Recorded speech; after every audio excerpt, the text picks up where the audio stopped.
সুখী সমৃদ্ধ ভবিষ্যতের পথে বাংলাদেশের নতুন যাত্রায় বিদেশি বন্ধুদের সহযোগিতা কামনা করেছেন প্রধান উপদেষ্টা অধ্যাপক ডক্টর মোহাম্মদ ইউনূস। তিনি বলেন, নতুন বাংলাদেশ গড়ার সুযোগ হাতছাড়া করতে চান না তিনি। মঙ্গলবার স্থানীয় সময় সন্ধ্যায় জাতিসংঘ সাধারণ পরিষদের অধিবেশনের ফাঁকে এক সংবর্ধনা অনুষ্ঠানে প্রধান উপদেষ্টা একথা বলেন। জাতিসংঘের সদস্যপদ লাভের 50 বছর পূর্তি উপলক্ষে বাংলাদেশে এই সংবর্ধনা অনুষ্ঠানের আয়োজন করে।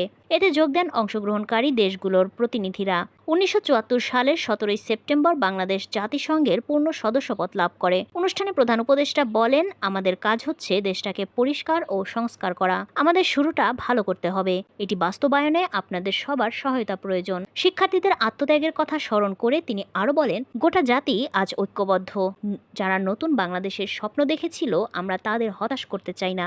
সংস্কার এজেন্ডা বাস্তবায়নের পর নির্বাচন না হওয়া পর্যন্ত অন্তর্বর্তীকালীন সরকারকে নেতৃত্ব দিতে ছাত্ররা তাকে আমন্ত্রণ জানিয়েছে উল্লেখ করে ডক্টর ইউনূস বলেন, এটি আমাদের জন্য খুবই তাৎপর্যপূর্ণ একটি বছর। এটা বাংলাদেশের তরুণরাই নিয়ে এসেছে।